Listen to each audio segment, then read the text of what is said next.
I feel for all college athletes right now. I hope their voices are heard by the decision makers. If this happened a year ago, I may be looking for a job right now. And no one made more money than Joe Burrow did with last season. And so I brought in my favorite two experts on this, Mike Tannenbaum, who's the general manager of my team, and Mel Kiper, who is the guru of the draft at ESPN forever. Mike T, I'll start with you. If there is no college football season, how does that impact, if you're a general manager, next year's draft?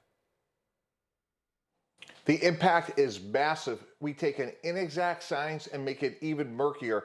Talking to a couple of teams last night around the league, Greeny, it just makes draft choices next year less valuable because you just don't know what you're getting.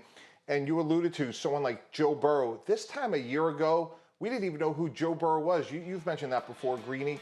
He was a failed quarterback at Ohio State. He had a very average first year at LSU, and the rest is history. So there's going to be some players that, unfortunately, if we don't play college football this season, we're going to miss the Joe Burrow stories this year. No question. Mel, how about from your perspective, what would the impact be on the NFL draft if they don't play college football this fall?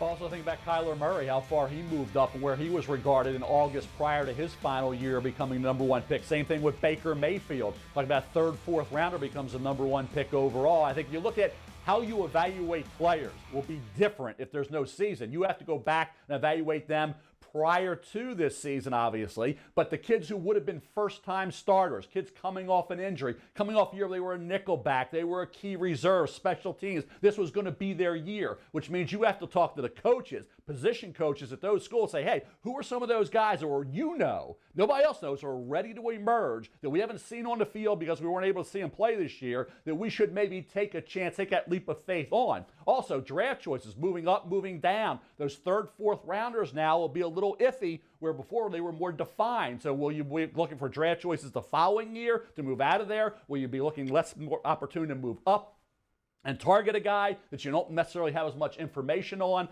I think a lot of it will go, to the information you already have, plus those relationships with those college coaches, I think will help the NFL immensely. Mel, how about the possibility that there is some sort of season in the spring, one that might run right up to the NFL draft? We'd be talking about, I don't know who's playing in that, but if they wouldn't be in the combine, all that, what impact would that have, do you think, on the process? I would wonder what first and second rounders will feel the need to risk injury playing in the spring with the draft coming up. If you get hurt there, it impacts your rookie season. But guys like Jamie Newman, quarterback moving from Wake Forest to Georgia, he really needs to showcase that talent to really move up. A guy like Jabril Cox moving from North Dakota State, a great linebacker to LSU, needs that year. Tony Poljan, tight end out of Central Michigan, moving to Virginia, needs that year. So some guys like that will feel, hey, I got to play in the spring. But the other guys who are defined first rounders, I think, will pretty much opt out and not risk that injury. And Mike T, let's not even just think about the players who move up. Trevor Lawrence is going to be the first pick in the draft regardless of what happens, or let's just say for the sake of argument that he is. But how about all the development that he loses? If you're drafting him, he loses a full season. This is a guy who should be playing another year of college football, all those starts and everything else. How does that impact the development of these players? It's a great point. Your expectations have to be managed. Next year, there could be some bumps in the road in terms of not playing for a full year. And let me bring that into context. You're a big, big Jet fan. They just acquired 2 first-round picks. If I'm Joe Douglas, the general manager of the Jets, I'm thinking, should I call Jacksonville or Baltimore right now and see if I could get Matthew Judon or Yannick Ngakoue and get a proven pass rusher? Because if I draft a guy next year who doesn't play this year, he may not impact that team until the end of 21, maybe 2022.